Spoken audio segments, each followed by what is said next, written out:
So I haven't done a big, build series in quite some time, actually since building Rum and Colt right behind me. And I've kind of been itching to do something that I can progress over a number of weeks on here rather than just like a one video build. So on today's episode, we're going to introduce one of my favorite hobbies. Let's get into it. And that hobby is this. This is my 1993 Mazda Miata LE that I bought a few years back. The reason I bought this car initially was because I wanted to get out on the racetrack, which is something I've wanted to do since I was a little kid. For my subscribers that aren't familiar with cars, I apologize. I know this is a little bit out of left field, but it's a project I kind of wanted to showcase on the channel for a long time, but I didn't really know how to share that with you guys. And I think the project that I'm going to share later on in this video kind of blends everything that I've been doing on this channel together with the automotive world. So just to be clear, this doesn't mean I'm not going to share my typical how-to or generic build type content, but rather than go MIA for a few weeks while I work on the car and my trailer getting ready for the HPDE season, I figured why not share it. For those of you who don't know, HPDE stands for High Performance Driving Event. And this is basically just an affordable way to get out on track with your friends and enjoy racing in a controlled environment. When I bought this car, it was mostly stock, but I've since upgraded the suspension, wheels and tires, brakes, and a bunch of other parts to make it more track friendly so that it would survive the abuse of being out on a racetrack. These cars are already pretty stout when they're stock, but I wanted to make it bulletproof. If you guys are interested in a walk around and a detailed overview of what I've done to the car and what exactly this car is, I could definitely make that happen. I think that could be a fun video, but for now I'll just leave it at that. So I didn't really know how to start sharing this kind of content with you guys, but a few weeks back my buddy Phil asked me to do a little bit of work on his car and build him an intake for his recently built turbo Miata, and honestly I thought that was a good way to jumpstart into this kind of content. So with this long-winded intro of the car out of the way, I'm going to hop into a build I did on that intake and let me know what you guys think about this type of content. I think this could be a fun way to incorporate another one of my hobbies into the channel, and it'll help me post a little more regularly. So getting into this intake, basically what I had to do was connect the intake side of the turbocharger into his existing cold air intake box. This basically equated to a simple 90, but because the turbo and the intake box were so close together, this had to be a really short radius, and a regular 90-degree bend just wouldn't cut it. To do this, I set my saw at 7.5 degrees, so that a series of 6 of these would make up a 90-degree turn. The nice thing about pie cuts is you can kind of build any kind of shaped pipe you want, and the radius can almost be as tight as you want. For this intake, I used some 2.5-inch tubing, and to make these cuts more repeatable and a lot faster, I made a little stop block with a clamp and a piece of wood, just so there was no guessing and made everything nice and uniform. Something else I did to make these more repeatable, I marked the halfway point on the pipe on either side, and then I did the same on the vise on the bandsaw so that I could simply rotate it to my marks and keep the angles I was cutting in the same plane.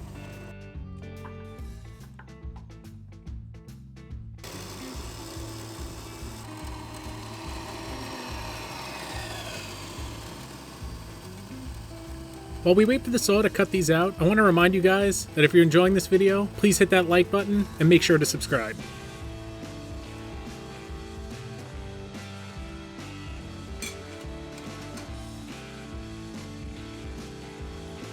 Now that all the pieces were cut, it was time to do the important step of deburring them. This is an essential step in getting a good weld. To do this, I used a combination of a straight die grinder with a carbide bit and a deburring tool. I didn't own one of these deburring tools until this project, and all I have to say is, I should have bought one of these sooner. I'll make sure to leave a link in the description below if you guys are interested.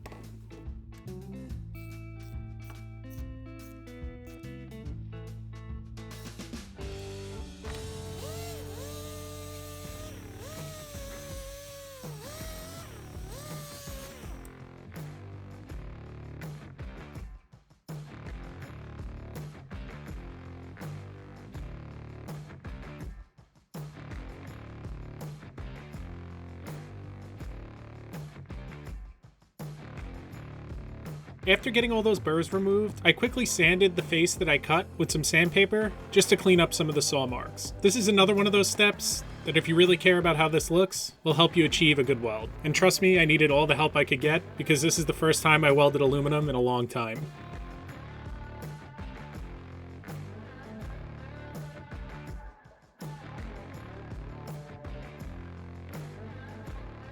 The The last step in this cleaning process was wiping all these parts down with acetone to get rid of any grease or fingerprints I may have left behind, and then these are ready to weld.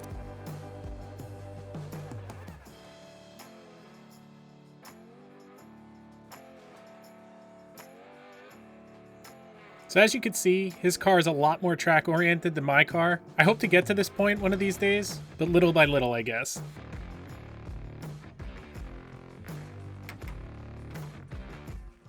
So as you can see, right now, that red air filter that's connected to the turbocharger is right next to that hot exhaust manifold. The goal with this intake that I'm building is to move it into that box that I took the second filter out of so that we can get a much colder air temperature going into the turbo. This will help the motor run a lot more efficiently and hopefully make some more power. For people that don't know, the Miata comes with about 90 horsepower. Some models came with a bit more, but this car is slated to make almost 400 horsepower. His previous build made about 270, and it was pretty fast in that configuration. So adding another 130 horsepower is going to make this thing a rocket ship. Keep in mind, I know these numbers are not crazy high, but you have to remember that these cars are extremely light. So to make mocking these pieces up easy to hold the pie cuts together, I used some high-temp silicone tape while I got an idea of the shape I needed to make. I then cut one more piece with an angle on one side and a 90 on the other to make up the mating surface to the turbocharger. With all that out of the way, it was finally time to tack this together, but first I wanted to do a couple test pieces because I haven't welded aluminum in a long time, and I'd rather not screw up all these pieces I just spent all this time making. If you guys are planning on ever trying any kind of project like this, when I got that deburring tool, I also bought this vise. It's just basically a drill press vise. It makes holding these parts a lot easier than trying to fumble around with them loose on the bench, and anytime you can eliminate any of the movement while TIG welding, it definitely makes it a lot easier.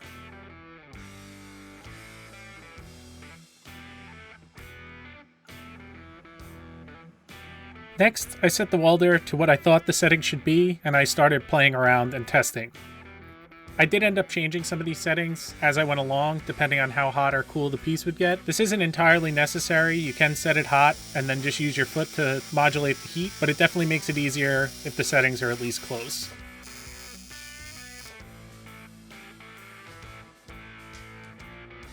So with my trial run out of the way, it was time for the real deal. I started by tacking all the pieces together so that I could remove the tape and prevent it from melting and getting glue all over the pipe that I needed to weld, because that definitely wouldn't be good. But after that, it was pretty much smooth sailing.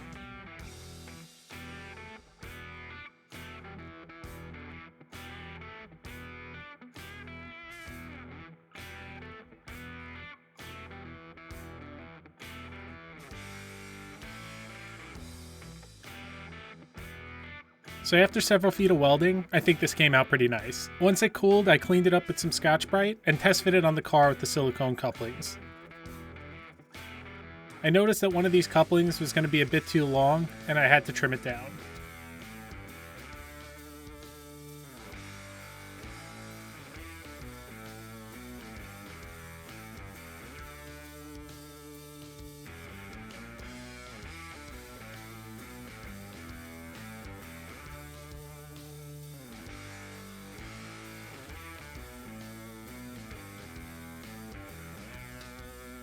Lastly, because the filter diameter was actually 2 1/4 and this pipe was 2 1/2, I trimmed down a little piece of the stainless pipe that Phil gave me and used a reducer coupling to mount the filter. Ultimately, it would have been better to find a filter with a 2 1/2 inch inlet diameter so that there was no restriction, but I don't think this is going to make a big difference. And this is what he gave me to work with.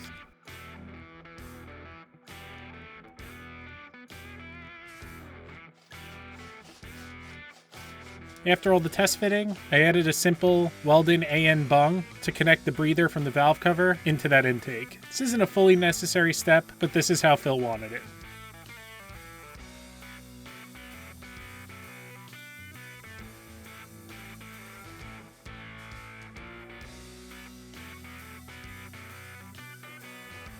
I then tightened down all the hose clamps on all those silicone couplings and tightened down this breather hose, and that's it for this project.